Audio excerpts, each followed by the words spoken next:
Wu-Tang and American Saga Season 2, Episode 10, as high as Wu-Tang can get. Yes, this was an interesting episode. They were filming the Protect Your Neck video, and Riz was telling the director he doesn't want it to look too cheesy or out of place. He wanted it to look real, raw.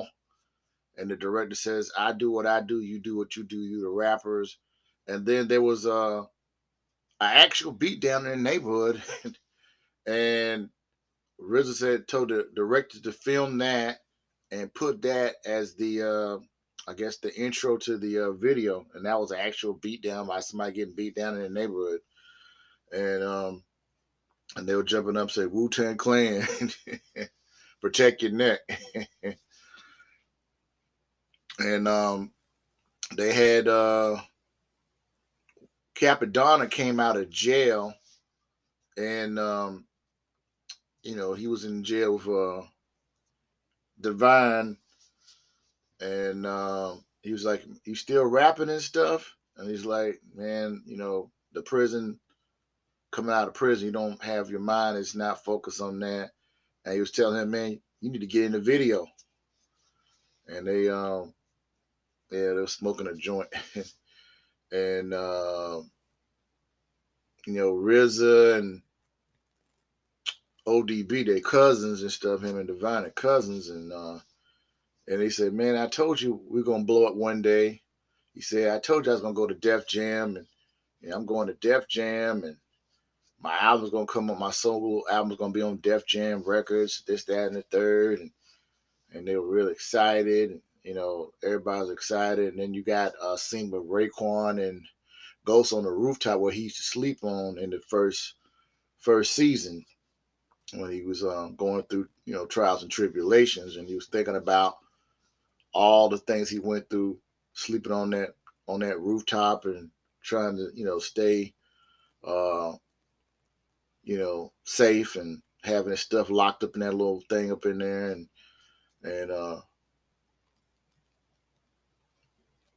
he was up there talking to Ghost and Ghostface, and he was like, "Man, you all right? Everything all right?" He's like, "I'm thinking about all the times I was up on the roof trying to survive and live up on this rooftop." And he said, you were shy then, but that was what made you become Raekwon, the chef. So I'm saying, so he was like trying to encourage him, and they'll get ready to do their part on the video, and they actually finished the video because they did a part in the scene where they had the somebody chopping somebody's head off, and they put a mannequin. They filmed one part, and then they put the mannequin in there.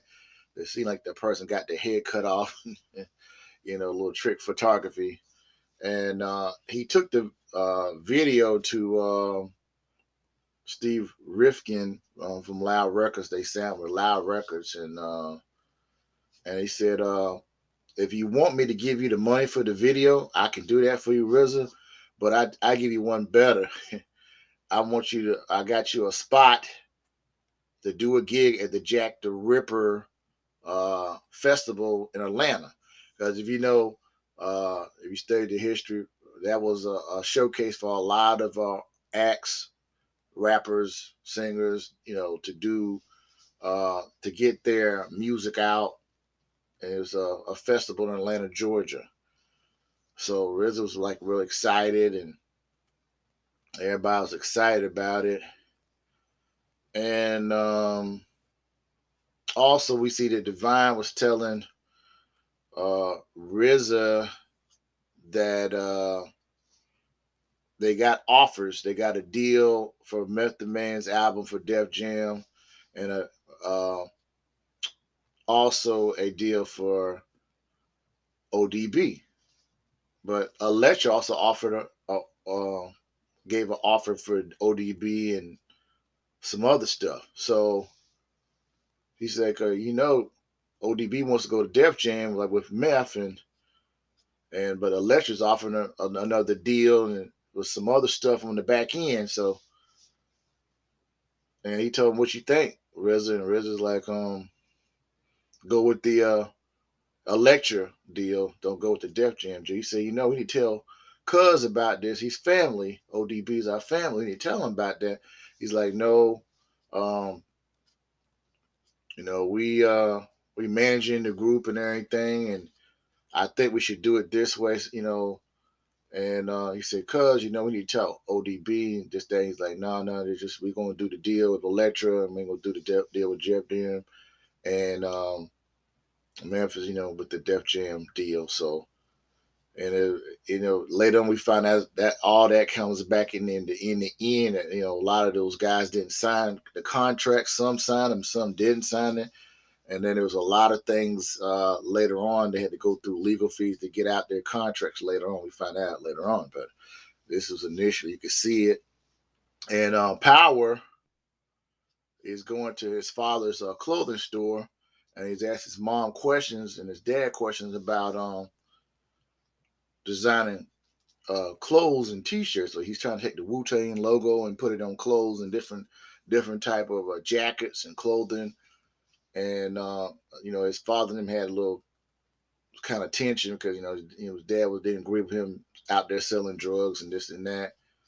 And he was trying to show his mother and them that she said, I asked him to come up here, and he was asking questions about printing logos on fabric and stuff, and they'll tell him the business ends of how to do it. As a supplier, you can screen print your own stuff. That way you don't have to pay a staff or whatever. And he was asking questions and stuff. So he had an idea because when they went to do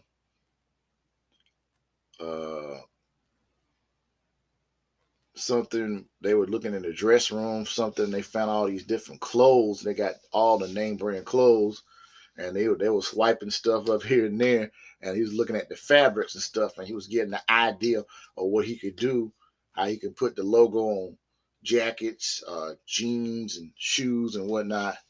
So so his dad was giving him some advice, his mom, and then they had the so everybody was trying to before they were getting ready to go to Jack the Raptor thing, ODB and RZA were talking about about his album for Def Jam and in the subway. And RZA told ODB that he didn't sign with Def Jam for his album he did with ELECTRA. And ODB was all pissed off, mad. He said, man, you always doing things for you. You're not doing nothing for the group. You're doing it all out of, for you. And he was upset. And then they start fighting on the subway. It's like, oh, man. And he was really ticked off because he wanted to go to Def Jam. He didn't want to go to Electra Records, and that was going on. And then prior to that, I think they were recording, which became Mysteries of Chess Boxing. And You God got out of bail, and Riz was telling me, I'm in here trying to work on this music and trying to finish this album because I got a deadline to meet and get this album completed. So Riz told you, said, I hate to tell you, I told you so. And he's like, yeah. And then I think he's getting ready to leave. Then he heard the music. He said, man, you said you got to finish the album. Let's go finish this album. He said, remember this verse I did way back in the day? And he's like, yeah, I'm going to put that on the record. So he said, go in the booth and do it. And then he goes in the booth and does it, his verse on the Mysteries of Chess Boxing. And then there's another guy in there who happens to be Master Killer. And he's like, yeah, I want to do a verse on there too, help you. And he said, go in the booth. And he goes in the booth. He doesn't have the power behind his words. He's like, no, man, you got to do it like you actually, like you chopping heads off. You got to do it like you chopping heads off, man. So he got it and got him cranked up a little bit more, and then he put more umph in his vocals, and it came out really good. So they go to the Jack the Rapper thing, and everybody saying, what happened to ODB? And he's like, man, ODB upset, and they went to the Jack the Rapper thing. ODB just popped, so he said he was gonna get him a ride somewhere by himself to get up there himself.